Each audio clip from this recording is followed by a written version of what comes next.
रामपुर नाम के एक छोटे से गांव में मोहन नाम का एक गरीब लड़का रहता था। उसके परिवार में उसके साथ उसके बूढ़े माता पिता रहते थे। सोहन का परिवार बहुत ही गरीब था। उनके पास ना तो कोई जमीन थी, नहीं खाने के लिए कोई साधन था। सोहन दिन भर मजदूरी करता और उससे जो कुछ भी कमा पाता उसी से अपने पूरे परिवार का पेट भर लेता। यह देखकर सोहन के माता पिता बहुत दुखी होते। हमारे पास ना अपना घर है और ना ही अपनी कोई जमीन। हमारा बेटा दिन भर दूसरों के खेतों में मजदूरी करता है और उसके बदले भी उसे बहुत कम पैसे मिलते हैं। हम दोनों अपने बेटे पर बोझ बन रहे हैं। परेशान मत हो रीमा, हमारा बेटा बहुत मेहनती है, भगवान सब देख रहा है। सोहन ने कभी किसी के साथ गलत नहीं किया, वह ईमानदारी से मेहनत करता है। उसने बचपन से बहुत परेशानियां देखी है पर उसने कभी हार नहीं मानी। एक दिन हमारा बेटा भी बहुत धन कमाएगा और उसकी सारी परेशानियां दूर हो जाएंगी। सोहन हमेशा सोचता था कि आज भले ही उसकी किस्मत उसका साथ ना दे रही हो, पर उसे यकीन था कि अगर वह मेहनत करता रहेगा तो एक दिन उसका भाग्य भी बदलेगा और उसकी सारी परेशानियां खत्म हो जाएंगी। एक दिन सोहन लालाराम जमींदार के खेत पर काम कर रहा था। लालाराम पास के एक पेड़ के नीचे बैठा था। सोहन अपने काम में लगा हुआ था। तभी उसने देखा कि लालाराम बहुत ही उदास है और गहरी चिंता में डूबा हुआ है। लालाराम को उदास देख मोहन तुरंत लालाराम के पास गया और बोला, क्या हुआ मालिक, आप बहुत उदास लग रहे हैं। मुझे ऐसा लग रहा है जैसे आप किसी गहरी चिंता में हैं। कुछ हुआ है?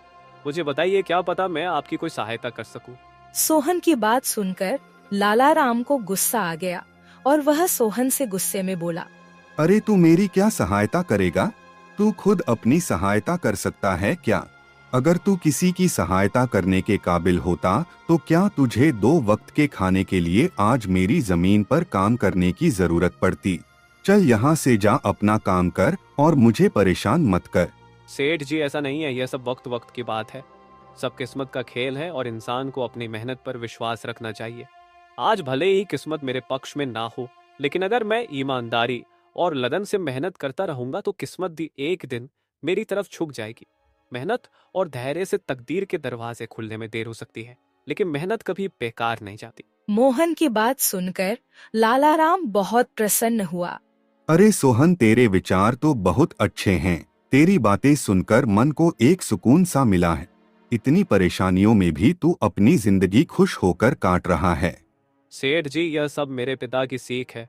जब भी मैं किसी चीज के लिए अपने पिता से जिद करता था तो मेरे पिता हमेशा मुझे यही समझाते थे, बेटा सोहन, हमारे पास इतना धन नहीं है कि मैं तेरी हर इच्छा पूरी कर सकूं, लेकिन एक बात हमेशा याद रखना, जिंदगी भी मौसम की तरह होती है।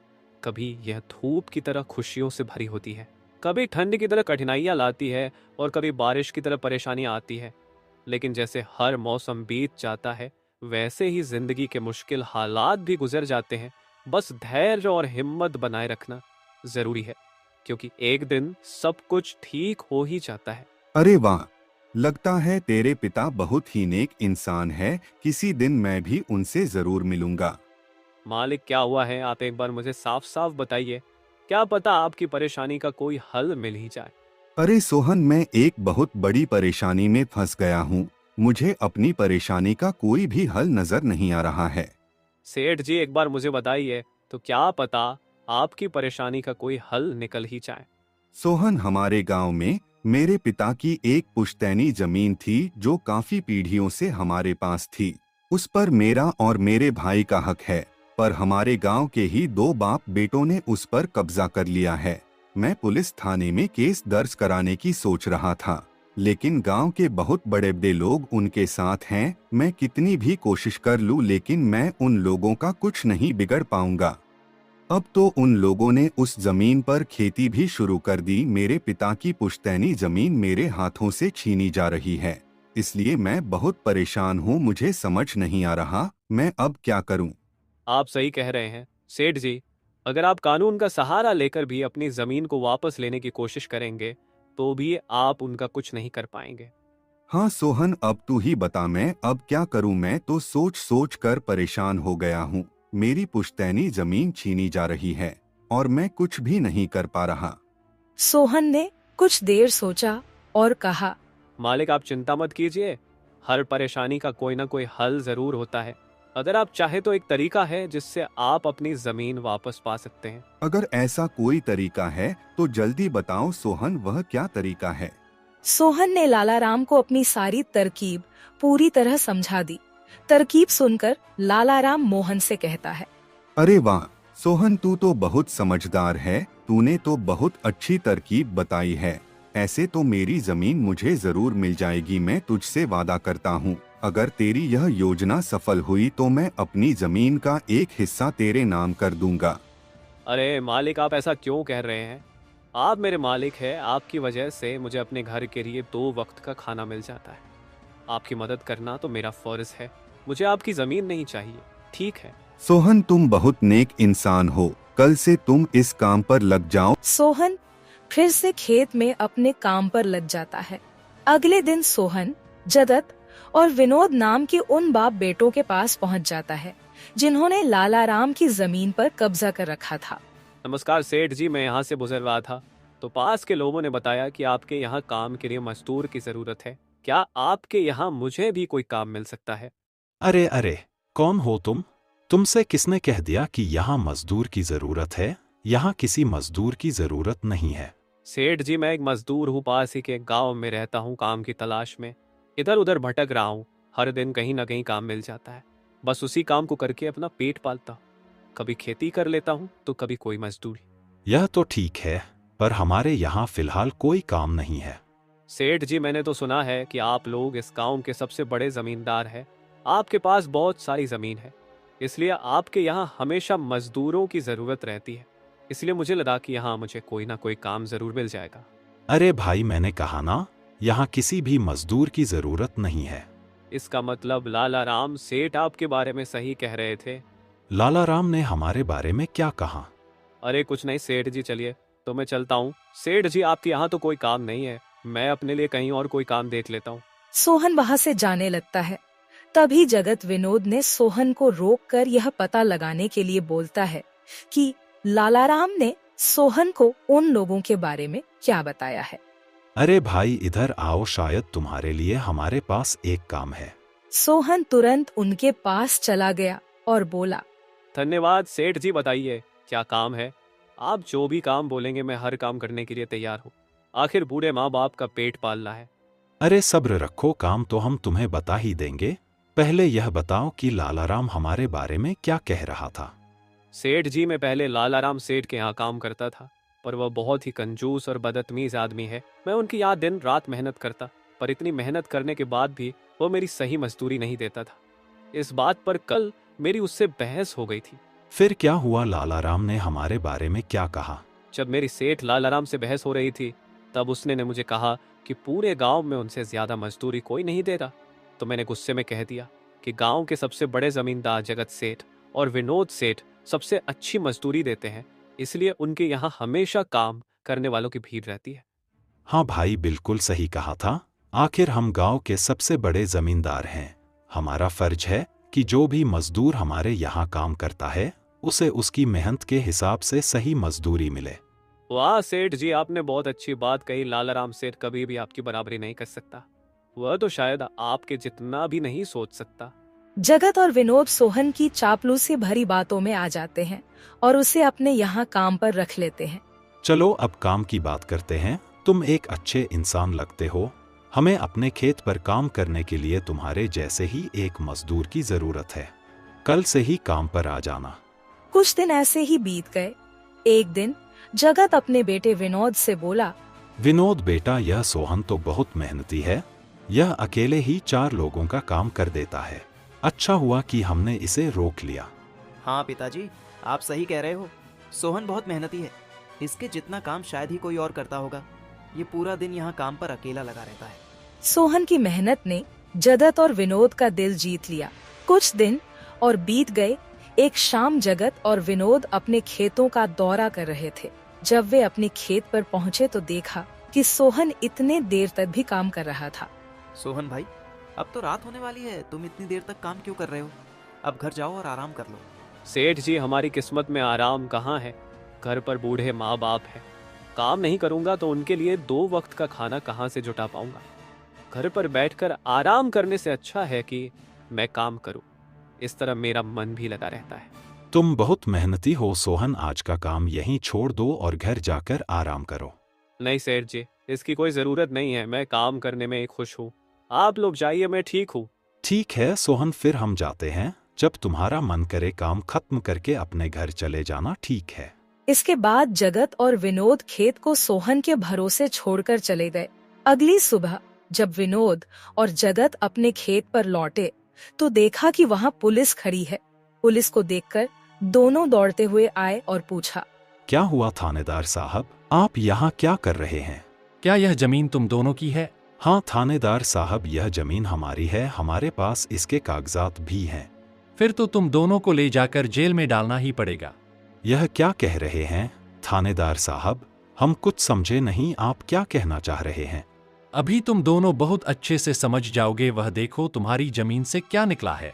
थानेदार के कहते ही दोनों बाप बेटे जब पलट कर देखते हैं तो वहाँ उनकी जमीन में एक लाश दबी हुई थी जिसमें सिर्फ कंकाल बचा था।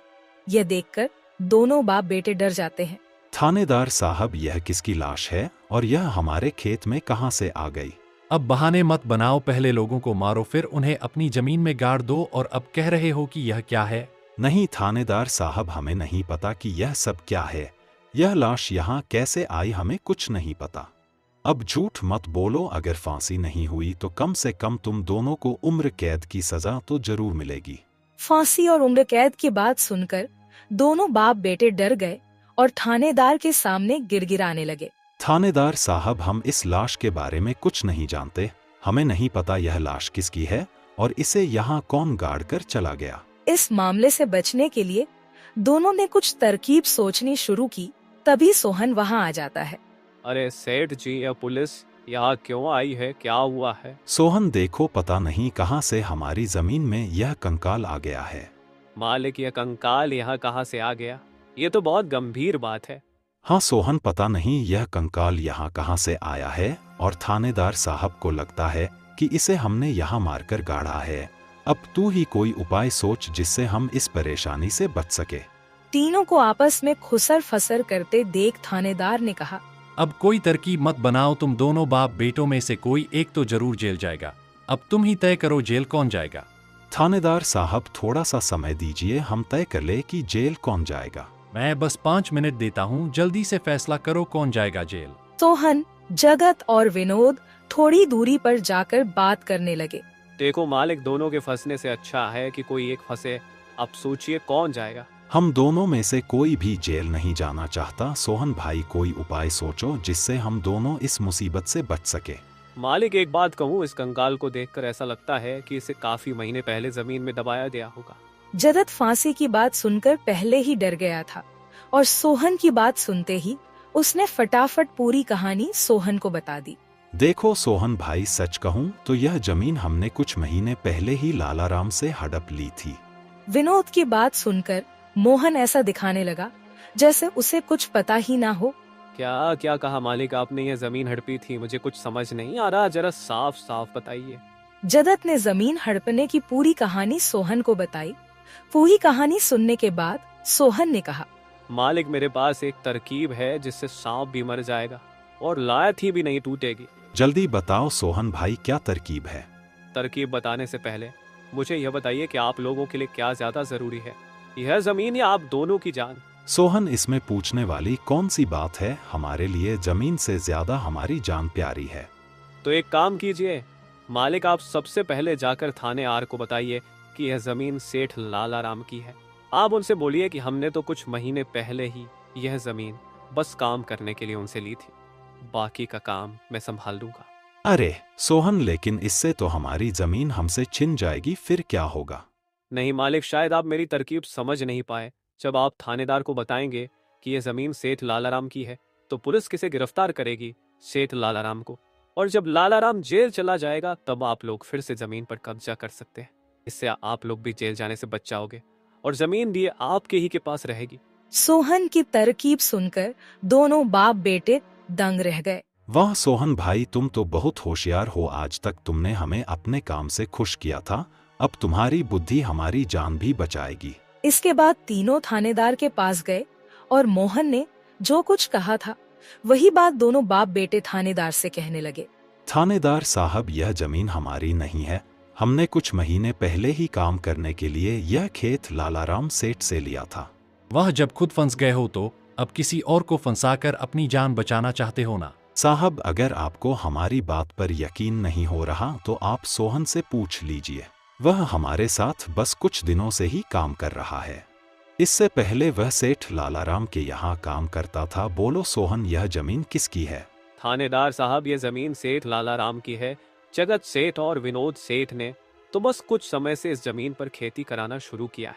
सोहन की बात सुनकर थानेदार ने सोहन से कहा, सेठ लालाराम को बुलाने के लिए कहो। सोहन, तुम एक काम करो, जाओ और सेठ लालाराम को बुलाकर लेकर आओ। सोहन तुरंत जाकर सेठ लालाराम को बुला लेता है, परंतु लालाराम अपने साथ गांव के सरपंच को भी अपने साथ ले आता है। यहाँ क्या हो रहा है? यहाँ इतने लोग क्यों जमा है? देखिए सरपंच जी, इन दोनों की जमीन से एक कंकाल निकला है और अब यह लोग कह रहे हैं कि यह जमीन इनकी नहीं है बल्कि सेठ लालाराम की है। थानेदार ने सरपंच जी को पूरी कहानी सुना दी।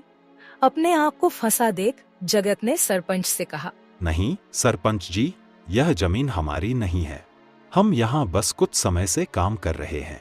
आप हमारे मजदूर मोहन से पूछ लीजिए। हाँ थानेदार साहब, यह जमीन सेठ लालाराम की है। मैं कैसे मान लूं कि यह जमीन लालाराम की है? हमारे यहाँ का थानेदार तो कह रहा था कि इस जमीन पर कोई केस चल रहा है और इस जमीन पर तुम्हारा कब्जा था, और अब तुम कह रहे हो कि यह जमीन लालाराम की है? नहीं साहब, हमने लालाराम के साथ धोखा किया था। हम बस इस जमीन को हड़पना चाह रहे थे, लेकिन अब हमें यह जमीन नहीं चाहिए। अगर आप चाहें तो हम केस भी वापस ले लेंगे। थानेदार साहब, आप जाइए, बाकी का काम अब हम संभाल लेंगे। सरपंच के कहने पर थानेदार वहाँ से चला जाता है। सरपंच ने लालाराम से कहा, अब बताओ, यह कंकाल यहाँ कैसे आया? तुमने किसे मारकर यहाँ गाड़ा है?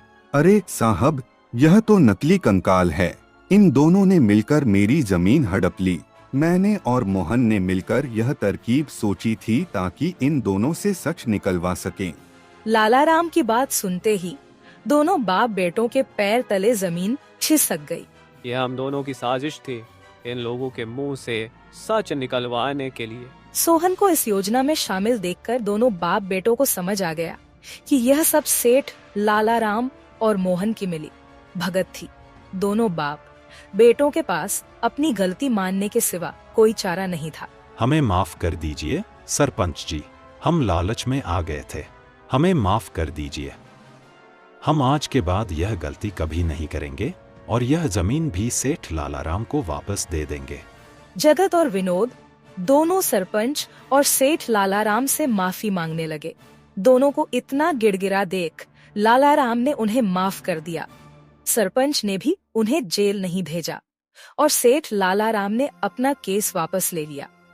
लालाराम के केस वापस लेने के बाद सरपंच जी भी वहां से चले जाते हैं। धन्यवाद सेठ लालाराम जी, आपने हमें माफ कर दिया। आज के बाद हम ऐसी गलती कभी नहीं करेंगे। ठीक है जगत, कोई बात नहीं, मैंने तुम्हें माफ किया। बस याद रखना कि एक जमीन के टुकड़े के लिए तुम अपनों के साथ कभी गलत नहीं करना। बुरे समय में तुम्हारे अपने ही तुम्हारे साथ खड़े होंगे। जमीन का क्या है, कभी मेरी तो कभी तुम्हारी। आखिर में सेठ लालाराम ने सोहन को जमीन का एक हिस्सा दे दिया और उसे जमीन का मालिक बना दिया। सोहन, जैसा कि मैंने वादा किया था, जिस जमीन पर तुम काम कर रहे थे, आज से वह जमीन तुम्हारी है और अब तुम उसके मालिक हो। नहीं मालिक, इसकी कोई जरूरत नहीं है। याद करो सोहन, तुमने मुझसे क्या कहा था? बस मेहनत करते रहो, एक दिन तकदीर का दरवाजा जरूर खुलेगा। तो समझो तुम्हारी तकदीर का दरवाजा खुल चुका है और अब तुम भी जमीन के मालिक हो। अब से तुम्हें किसी और के यहाँ काम करने की जरूरत नहीं पड़ेगी। इस तरह मोहन ने अपनी मेहनत और बुद्धि से सेठ लालाराम को उसकी जमीन वापस दिलाई और दोनों ठगी करने वाले बाप बेटों को भी सबक सिखाया। इस तरह मोहन ने अपनी मेहनत और चतुराई की मदद से अपनी फूटी किस्मत बदल दी और अब वह भी एक बड़ी जमीन का मालिक बन गया था।